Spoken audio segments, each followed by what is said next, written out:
why did we actually set up this practice? So I'm the one who actually saw that happen. And that's when we were discussing about it. And I said, Yasmin, can we do something about this? Right. It's not an area I understand. Right. And I'm very honest about what I can help and what I can't help with, right? And what I could see is that, and this is really one of the key reasons why we actually set this up. Today, India is the market everyone is looking at, globally. Right?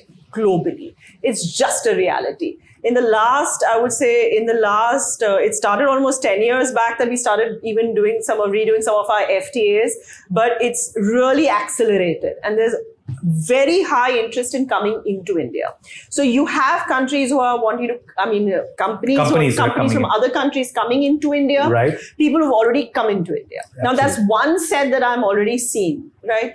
Now there is a set of companies going from India out. Yeah. And that's where the conversation started, right? So for me, completely different laws. So for me, it's like you are thinking about, and that's why I said you use the word global very loosely, but it's not really global. It's how are you going global also happens in various ways, right? Mm-hmm. You could be as simple as going international, which was the way most of us did in the corporate world, where you just set up an office and you are exporting, right? Right, but that's that's also because now you're exporting. So there is an entire thought process around it, regulation around it, right? Mm-hmm. But going out of India and setting up is something that's very exciting for Indian companies.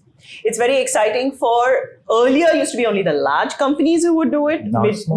Now what I have been nudging a lot of people to do is go yourself. You can. Don't be scared. Wow. Right? Just go out there. The world is your canvas. It's a lot more connected. So just like we all, and that's one of the reasons why it was important to just get some of these backstories, because each of us have to battle that first block in your own head, right? And going outside India and setting up outside India is something that you want to do, but you hold yourself back. Again, leaving a safety net and your safety a whole net, new set right? of regulations and rules. And this is what happens. So now today, a lot of young companies who are looking at doing that, or companies who've been around for a while but are looking at doing that, don't necessarily understand how to from the compliance and regulation point of view.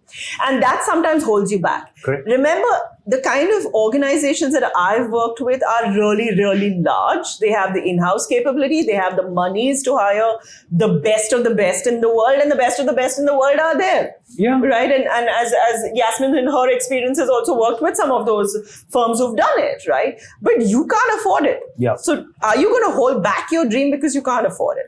And that's how we literally set up and there's nothing much for that. There isn't. Where you get the expertise, but you don't go bankrupt doing it. Yeah, you know what I mean? Because when you look at those costs, you turn around and say, not going to do it, not worth it. So either you don't do it, right? Or